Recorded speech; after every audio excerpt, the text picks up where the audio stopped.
Latest updates ప్రకారం తనుజతో రితు చౌదరి మాటలు కలిపేసింది. అసలు ఏం జరుగుతుందంటే హౌస్ లో నిన్నటి ఎపిసోడ్ లో అయితే కాఫీ కోసం సుమన్ శెట్టి తనుజ కలిపి ఒక స్కిట్ చేయడం జరిగింది కదా. ఆ స్కిట్ సూపర్ హిట్ అయ్యి అందరూ కూడా తెగ నవ్వేశారు. తనుజకి కాఫీ కూడా వచ్చేసింది. ఇదంతా బాగుంది. ఆ కాఫీ కూడా తాగింది తనుజ.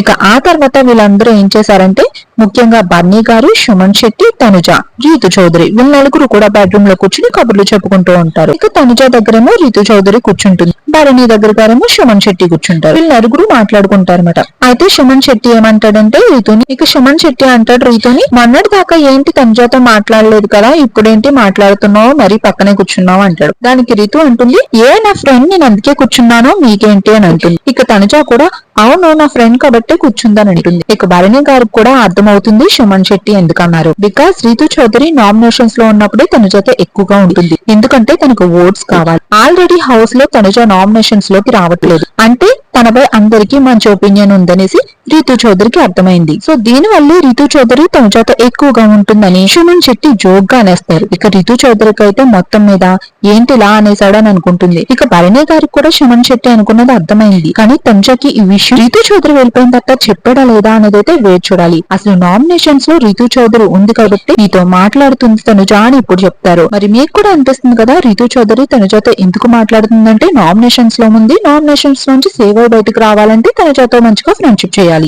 బికాస్ తనుజకి ఓట్స్ బాగా పడతాయి. అలా నామినేషన్స్ లో కూడా రావట్లేదు. తనకి యాంటీ అయిపోతే కనుక హౌస్ మేట్స్ అందరూ యాంటీ అయిపోతున్నారని రీతుకు అర్థమైంది. మరి మీ అభిప్రాయాన్ని కమెంట్ లో తెలిపి మరిన్ని అప్డేట్స్ కోసం మన ఛానల్ ని సబ్స్క్రైబ్ చేసుకోండి.